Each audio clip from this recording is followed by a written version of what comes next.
Baik, para mahasiswa, kita masuk ke part yang keempat, sesi ke-15. Masih bicara mengenai teknik sampling. Nah, yang ketiga yaitu kita masuk ke teknik sampling yang disebut dengan rancangan cluster random sampling. Nah, cluster ini agak berbeda dengan teknik sampling yang sebelumnya. Karena yang akan kita random, kita acak itu adalah kumpulan. Kumpulan ataupun cluster yang nantinya dibatasi kebanyakan menggunakan geografis, area wilayah atau menggunakan blok-blok tertentu. Kalau di perumahan kita bisa mengklasternya berdasarkan blok-blok perumahan atau dengan unit-unit klaster lainnya. Nah, pertama tentu kita pastikan dulu atau kita tentukan populasi studi atau populasi terjangkau dari penelitian yang akan kita lakukan. Kemudian kita bagi populasi nantinya berdasarkan klaster-klaster. Ini yang kita sebut dengan primary sampling unit atau PSU. Jadi unit sampling yang pertama adalah pembagian klaster-klaster. Nah, klaster ini dibagi bisa berdasarkan aspek geografis, wilayah, apakah dia sebatas RT, atau dia kecamatan, wilayahnya, atau dia dalam bentuk yang luas, dalam bentuk Kota Padang atau Sumatera Barat. Atau kita ingin lihat klasternya berdasarkan kalau kita ingin meneliti di rumah sakit ini berdasarkan tingkatan klasternya berdasarkan tipe, tipe A, tipe B, tipe C. Nah, berapa rumah sakit yang ada di tipe A, berapa tipe B, atau berapa tipe C. Itu yang kita jadikan sebagai klasternya. Nah, yang menjadi prinsip penggunaan atau pengelompokan klaster ini, yaitu setiap klaster haruslah heterogen, optimal yang nantinya mewakili populasi studi. Nah, di dalam satu klaster, dia harus heterogen, bukan homogen. Jadi pembagian klaster berdasarkan heterogenitas yang ada di dalam satu klaster itu. Yang ketiga itu tentukan klaster yang terpilih secara acak. Maka tahapan yang kedua setelah kita tentukan primary sampling unit, maka kita tentukan berapa klaster yang kita jadikan sampel nantinya. Katakan tadi klasternya ada 10. Nah, satu kecamatan itu ada 10 RW atau 10 kelurahan. Kelurahan menjadi primary sampling unitnya. Ada 10 kelurahan. Nah, dari 10 kelurahan ini tidak memungkinkan kita akan melakukan pengambilan sampel seluruhnya. Maka yang kita random, kita acak, kita tentukan dulu berapa kelurahan yang akan kita pilih. Katakanlah 50% dari kelurahan yang ada. Dari 10 kita menggunakan sampel klasternya hanya 5. Maka kita lakukan pemilihan secara acak dari 10 kelurahan yang ada. Itu yang masuk dalam PSU, primary sampling unit yang terpilih. Nah, di dalam klaster yang terpilih nantinya dapat lagi dibagi ke dalam klaster-klaster secondary-nya atau yang keduanya, sampling unitnya. Katakanlah di dalam 5 kelurahan tadi, satu kelurahan itu tentu ada RW-nya, ada RT-nya. Jadi itu yang akan kita tentukan. Apakah kita memilih dalam satu kelurahan itu hanya 3 RW saja masing-masingnya, atau berdasarkan banyaknya RW yang ada pada masing-masing kelurahan. Kemudian baru tentukan besar sampel, kemudian lakukan pemilihan berdasarkan teknik tabel acak pemilihannya.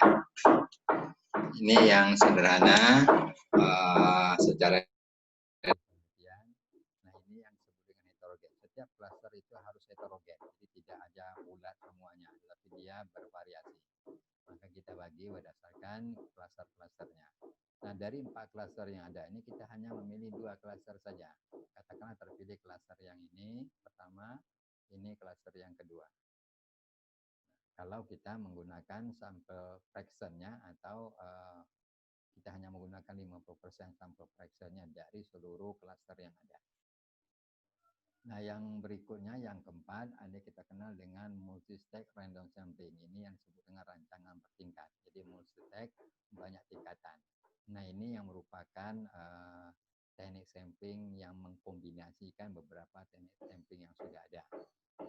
Langkahnya pertama tentukan populasi studi, kemudian bikin klaster populasi studinya tersebut, tentukan klasternya, pilih satu atau beberapa klaster secara acak, Kemudian dalam setiap klaster lakukan stratifikasi lagi kalau memang dia heterogen tadinya ya.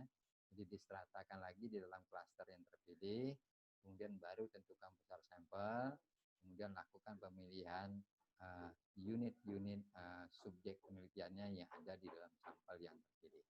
Sehingga dia melakukan pemilihan sampel dengan banyak tahapan. Makanya disebut dengan multi-stage random sampling. Nah, kapan ini kita gunakan? Tentu kita berangkat dari kalau luas populasi penelitian kita itu cukup besar. Katakanlah di Kota Padang, seluruh Kota Padang, atau Sumatera Barat, atau Indonesia, maka kita lakukan pemilihan menggunakan cara bertingkat. Sama seperti yang dilakukan ketika orang melakukan polling di dalam pemilihan presiden. Dia selalu menggunakan multi-stage random sampling sebagai teknik sampling.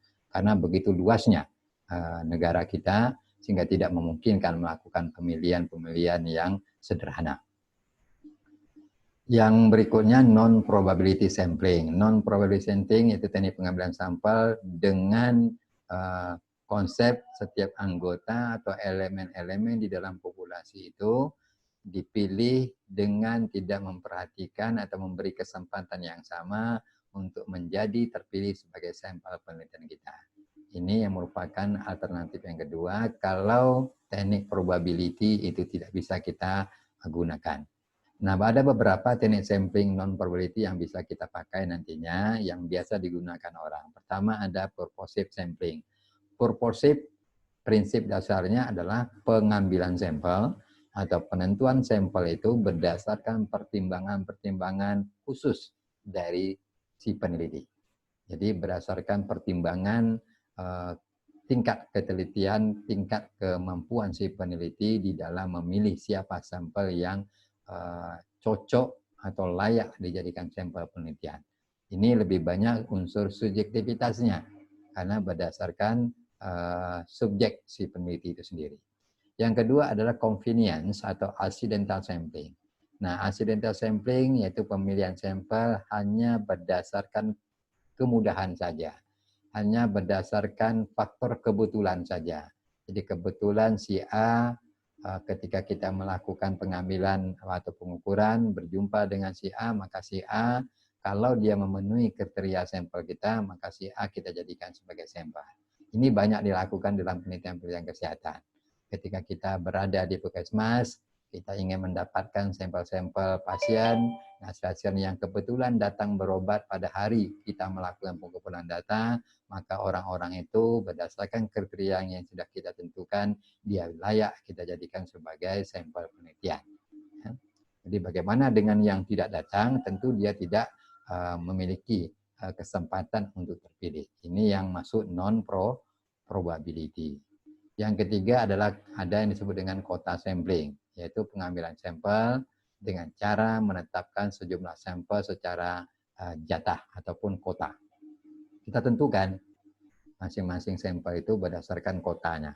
Kalau pegawai di administrasinya sekian kita butuhkan, kemudian perawatnya sekian, kemudian dokternya sekian, kemudian tenaga bidannya sekian, berdasarkan apa yang kita inginkan, tanpa melakukan proses pengambilan secara acak.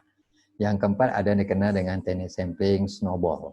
Snowball ini konsep bola salju, semakin menggelinding ke bawah, maka semakin besar sampel yang kita dapatkan. Nah, teknik pengambilan sampel snowball ini sering juga dilakukan orang kalau memang kita sulit untuk mendapatkan kerangka sampel, sulit untuk menentukan siapa orang-orang yang menjadi kriteria sampel kita. Saya ambil contoh kalau kita ingin melakukan penelitian tentang HIV, yang menjadi subjek penelitian kita adalah orang yang terinfeksi HIV/AIDS. Orang-orang ini memang tidak ada datanya, jadi sulit untuk kita dapatkan. Makanya kita menggunakan teknik snowball ini, kita cari orang yang pertama saja yang memang teridentifikasi dia positif HIV. Nah, dari orang yang pertama kita wawancarai, nanti kita baru menelusuri orang yang kedua, mungkin temannya atau yang lainnya.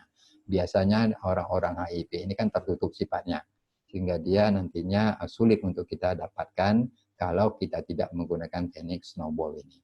Makin lama semakin banyak sampel yang kita temukan kalau kita melakukan teknik snowball ini pada kasus-kasus yang sifatnya sensitif. Saya kira itu saja di dalam pemahaman kita tentang beberapa teknik non-probability maupun teknik probability yang perlu kita pahami di dalam kuliah ini. Saya rasa demikian saja. Saya tutup perkuliahan terakhir ini dengan wassalamualaikum warahmatullahi wabarakatuh.